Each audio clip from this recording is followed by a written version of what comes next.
Hello everyone and जोहार झारखंड। तो चलिए हम अपने जेटेट के कदम को बढ़ाते हैं। ये हमारा पॉलिटिक्स से रिलेटेड चैप्टर है।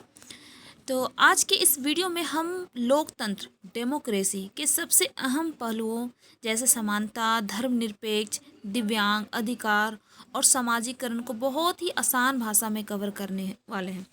ठीक है, सबसे पहले ये कुछ एमसीक्यू देखिए जो मैं most expected MCQ for JTET के लिए बना रखी। जैसे भारतीय संविधान की प्रस्तावना, जिसको हम प्रियम्बल में सेक्युलर शब्द किस संशोधन अमेंडमेंट द्वारा जोड़ा गया।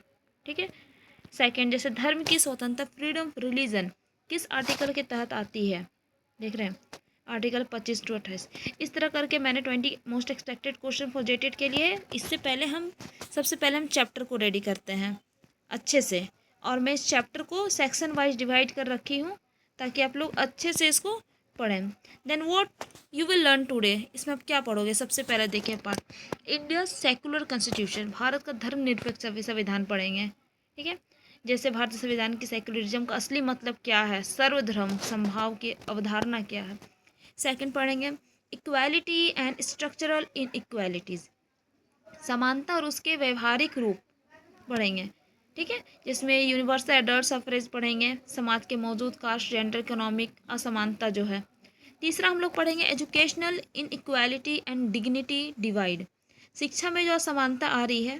ठीक है, private and public school, online दौड़ के समान, डिजिटल खाई का असर, ये सारे। चौथा हम लोग टॉपिक पढ़ेंगे human dignity and global context, गरिमा की पहचान व वैश्विक परिचय। ठीक है। एंड जैसे इसमें एक एग्जांपल है सिविल राइट्स मूवमेंट, आता है क्वेश्चन, रोसा पार्क का योगदान। पांचवा पढ़ेंगे rights of PWD and disability attic, दिव्यांग अधिकार का शिष्टाचार क्या है वो पढ़ेंगे। And rights of person with disability act 2016। ठीक है। सिक्स टॉपिक पढ़ेंगे हम लोग इन्वायरमेंट, सोशलाइजेशन एंड सेफ्टी, पर्यावरण। ठीक है। And the inclusive environment, and कुछ 7 पार्ट्स समथिंग रखी हूँ, be yourself as a conclusion. ठीक है, जिसमें सिटियोरेटाइट से दूर रहकर खुद की पहचान स्वीकार, दूसरों की गरिमा। चलिए पढ़ते हैं डेमोक्रेसी इन इंडिया क्या है। पार्ट 1 में हम पढ़ने जा रहे हैं इंडियन डेमोक्रेसी कॉन्स्टिट्यूशन, भारत का धर्मनिरपेक्ष संविधान जो है, जिसको हम लोग बोलते हैं सेक्युलर कॉन्स्टिट्यूशन। ठीक है, जब हम भारतीय लोकतंत्र जैसे डेमोक्रेसी की बात करते हैं तो हम उसकी सबसे मजबूत नींव क्या है, सेक्युलरिज्म, धर्मनिरपेक्ष। ठीक है, कोई भी स्टेट में धर्म नहीं। सेक्युलर स्टेट का मतलब होता है भारतीय संविधान के अनुसार देश का अपना कोई सरकारी धर्म या स्टेट रिलीजन नहीं है, राज्य के लिए सभी धर्म बराबर है। ठीक है। कॉन्स्टिट्यूशनल कुछ प्रोविजन, जैसे प्रियम्बल, कॉन्स्टिट्यूशन प्रोविजन का मतलब क्या है, कुछ ऐसा जो हमें प्रोविजन दे रखा है, रिजर्व दे रखा है।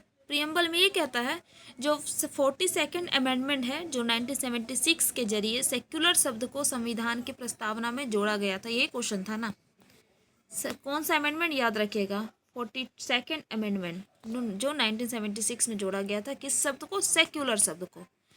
अब आर्टिकल 25 टू 28 ये कहता है कि हर नागरिक को अपने धर्म को मानने, आचरण करने और उसका प्रचार करने की आज़ादी है, फ्रीडम ऑफ रिलीजन है। 21 आर्टिकल के तहत है, आर्टिकल 25 से 28 ये देता है। Indian secularism versus western secularism, जैसे वेस्टर्न में सेक्युलरिज्म का मतलब होता है धर्म और राज्य के बीच पूरी तरह दूरी, धर्म और राज्य के बीच में कुछ नहीं आना, स्ट्रिक्ट सेपरेशन। भारत में सेक्युलरिज्म का मतलब होता है सर्वधर्म समभाव, यानी राज्य सभी धर्मों से दूर, समान ही दूर और समान सम्मान बनाए रखेगा। अगर धर्म के नाम पर कोई कुरीति या कोई अनटचेबिलिटी होती है तो सरकार उसमें सुधार के लिए दखल दे सकती है। ठीक है। पार्ट 2 हम लोग पढ़ेंगे equality in Indian democracy. Okay, भारतीय लोकतंत्र में समानता, जैसे सेक्युलरिज्म के बाद लोकतंत्र का सबसे दूसरा बड़ा खंभा क्या है, इक्वालिटी। ठीक है। यूनिवर्सल एडल्ट सफरेज में भारत में 18 वर्ष से अधिक आयु के प्रत्येक नागरिक को, चाहे उसकी जाति, लिंग, आर्थिक स्थिति कुछ भी हो, वोट देने का अधिकार है, सभी आप जानते हैं, हर वोट की वैल्यू बराबर है। ओके। कॉन्स्टिट्यूशनल कुछ पढ़ते हैं, गारंटी जो इक्वालिटी देता है, हमें इक्वल राइट्स देता है, समानता देता है। क्या, जैसे आर्टिकल 14 ये हमें कानून के समक्ष समानता देता है, इक्वालिटी बिफोर लॉ। ठीक है। आर्टिकल 15 ये हमें धर्म, मूल, वंश, जाति, लिंग या जन्म स्थान के आधार पर भेदभाव का निषेध देता है। ओके। और आर्टिकल 17 बहुत बार पूछा जाता है, एबॉलिशन ऑफ अनटचेबिलिटी, अस्पृश्यता का अंत, ठीक है, अनटचेबिलिटी जो होता है। पार्ट 3 में हम लोग पढ़ेंगे फॉर्म्स ऑफ इनइक्वालिटी, असमानता के रूप। जैसे कागजों और संविधान में समानता होने के बावजूद, ओके, जमीनी हकीकत में हमें आज भी फॉर्म्स ऑफ इनइक्वालिटी देखने को मिलती है। कैसे? ठीक है, कितना भी पेपर लो, सब कुछ हो जाए, लेकिन इनइक्वालिटी देखने को मिलती है आज ही। जैसे क्या हो रहा है, ये पेपर लीक वाला मुद्दा क्या इनइक्वालिटी है ना, बराबरी है सबके लिए? नहीं। अब देखिए, हाँ, कैसे मिलती है। कास्ट बेस्ड सिस्टम बहुत इंपॉर्टेंट है। कास्ट बेस्ड जो इनइक्वालिटी है, जातिगत असमानता, ग्रामीण और शहरों दोनों क्षेत्रों में शादी विवाह, सामाजिक मेलजोल और अवसरों में एक जाति के बराबर कारक भी बनी हुई रहती है। कास्ट सिस्टम में इनइक्वालिटी मिलती है, ठीक है। इकोनॉमिक इनइक्वालिटी, किसी के आर्थिक ज़्यादा स्ट्रोंग है, किसी के आर्थिक बहुत गरीब परिवार से है, ठीक है, उसमें असमानता मिलती है। इसका मुख्य कारण ये है। जेंडर इनइक्वालिटी, लैंगिक असमानता, जैसे वेतन में अंतर, वेज गैप, घरेलू हिंसा, अवसरों में कमी जैसे मुद्दों महिलाओं को आज भी जूझना पड़ता है। जेंडर इनइक्वालिटी, असमानता, आज भी वुमेन और मैन बराबर नहीं है, सिर्फ लोग पेपर और या फिर अपने शब्दों में बयां करते हैं। पार्ट 4 में हम पढ़ने वाले हैं एजुकेशनल इनइक्वालिटीज़ इन इंडिया। अब इनइक्वालिटी किस चीज़ में? एजुकेशन में भी। देखिए, हमारे एजुकेशन सिस्टम पे बहुत बड़ा शिक्षा का असर जैसे असमानता है। जैसे पब्लिक वर्सेस प्राइवेट डिवाइड, एक तरफ महंगे प्राइवेट स्कूल है जहाँ बेहतरीन रिसोर्सेस है, वहीं दूसरी तरफ एक सरकारी स्कूल है जहाँ fund, basic infrastructure, quality teachers भी नहीं है ठीक से। तो इसमें इनइक्वालिटी है दोनों में। डिजिटल डिवाइड में, कोरोना काल उसके बाद ऑनलाइन एजुकेशन के दौर में यह खुलकर सामने आया कि गरीब परिवार के बच्चे के पास स्मार्टफोन और इंटरनेट सुविधा ना होने में पढ़ाई पीछे रह गए। ये बात सही है। ड्रॉप आउट रेट्स, गरीबी और सामाजिक दबाव के कारण खासकर लड़की जो हाशिया पर मौजूद वर्ग है, जैसे मार्जिनलाइज कम्युनिटी से जो है, जो बच्चे वो स्कूल ड्रॉप कर देते हैं, ड्रॉप आउट काफ़ी अधिक है। पार्ट 5 में हम पढ़ेंगे रिकॉग्नाइजिंग या डिग्निटी, गरिमा की पहचान, ठीक है। जब किसी व्यक्ति के साथ भेदभाव होता है तो केवल उसके अधिकारों या हनन नहीं होता है, सही बात है, जो उसकी डिग्निटी, उसके अपने आत्मसम्मान पर चोट पहुंचती है।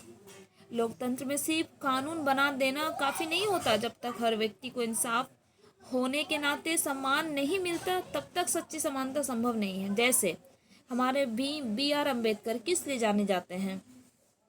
वो भी एक अनटचेबिलिटी फैमिली से थे, भेदभाव फैमिली से थे, ओके, मतलब, ठीक है। और उसकी स्वाभिमान या गरिमा के बिना इंसान का जीवन व्यर्थ है। समानता का असली मकसद हर नागरिक की गरिमा को बहाल करना है। पार्ट 6 में हम पढ़ेंगे issues of equality in other democracies, अन्य लोकतंत्र में समानता के मुद्दे। कुछ क्या, जैसे इनइक्वालिटी सिर्फ भारत में की समस्या नहीं है, ये पूरी दुनिया में है इनइक्वालिटी। इसी पे एक मूवमेंट चला था जिसको हम कहते हैं सिविल राइट्स मूवमेंट। ये यूएसए में चला था, किस दौरान? 1950 से लेके 1960 के दौरान, ओके। अफ्रीका और अमेरिका, ठीक है। अफ्रीका, पता है अफ्रीका का वहाँ पे कलर ऑफ रिलीजन या कलर है ना, ब्लैक कलर अफ्रीका लोगों का होता है और अमेरिका थोड़ा वाइट होता है। उसके साथ नस्ल, रेस के साथ आधार पर भारी भेदभाव होता था। उसी से एक महिला रोसा पार्क के एक फैसले और मार्टिन लूथर किंग जूनियर के नेतृत्व में सिविल राइट्स एक्ट का जन्म हुआ, जिसने नस्ल भेदभाव को अवैध घोषित किया। मॉडर्न स्ट्रगल पढ़ेंगे, जैसे आज भी विश्व स्तर पर रेसिज्म, नस्लवाद, ठीक है, जियोफोबिया, विदेशियों में नफरत और इमिग्रेट्स के साथ भेदभाव जैसे मुद्दे कायम हैं। पार्ट 7 में पढ़ेंगे equal rights for disabled person, दिव्यांगों के लिए। पर्सन विथ डिसेबिलिटी की बात ना करें, जैसे रियलिटी वर्सेस प्रैक्टिस। ये देखिए, rights of person with disability act 2016 में दिव्यांगों को समान अधिकार, शिक्षा भी, नौकरियां भी गारंटी दी गई है, लेकिन व्यवहारिक प्रैक्टिस में इन्हें अक्सर नज़रअंदाज किया जाता है। लैक ऑफ एसेसिबिलिटी, जैसे हमारे कुछ बस स्टैंड हो गए हैं, वहाँ पर रैम्प्स, लिफ्ट्स की कमी है, डिजिटल स्पेस नहीं है, ब्रेली नहीं है, ऑडियो फॉर्मेट में आसानी से उपलब्ध नहीं है, सब इनइक्वालिटी है। डिसास्टर एथिक्स क्या है? डिसेबिलिटी का एथिक्स, कुछ दिव्यांग शिष्टाचार होनी चाहिए, जैसे लैंग्वेज मैटर, ठीक है, लैंग्वेज में अपाहिज या बेचारा जैसे शब्दों के बजाय पर्सन्स विथ डिसेबिलिटीज़ या दिव्यांग शब्द का इस्तेमाल करें लैंग्वेज मैटर में। ये आस्क बिफोर, बिना पूछे हेल्प नहीं करना चाहिए, नहीं ज़रूरत नहीं है। डायरेक्ट कम्युनिकेशन, सीधा बात करें, ना कि उसके साथ आए क्रिएटर या गाइड से। रिस्पेक्ट पर्सन, स्पेस दें। पार्ट 9 में पढ़ेंगे इन्वायरमेंट एंड सोशलाइजेशन। ठीक है, सोशलाइजेशन से सामाजिकरण, बचपन से ही परिवार, स्कूल, मीडिया जो भी बच्चे को ये सिखाते हैं कि समाज के प्रति उनका रवैया कैसा होना चाहिए।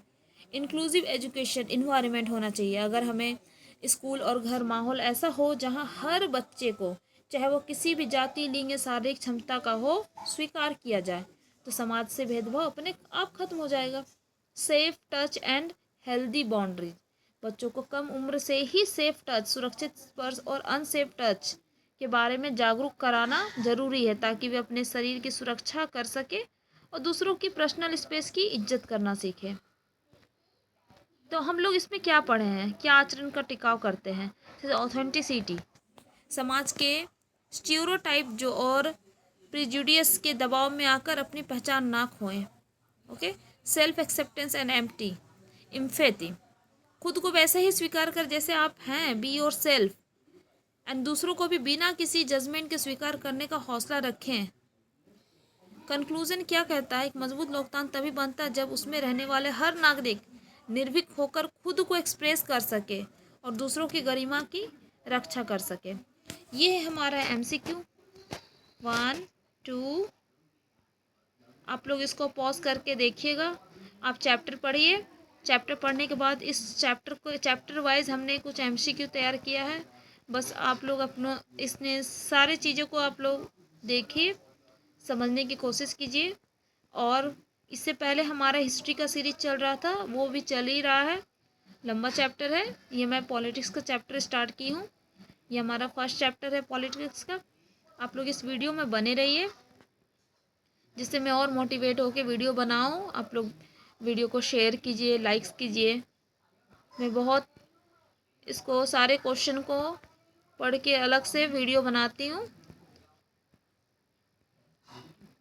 साथ साथ हम जेटेट की तैयारी कर रहे हैं। चलिए ठीक है, थैंक यू सो मच।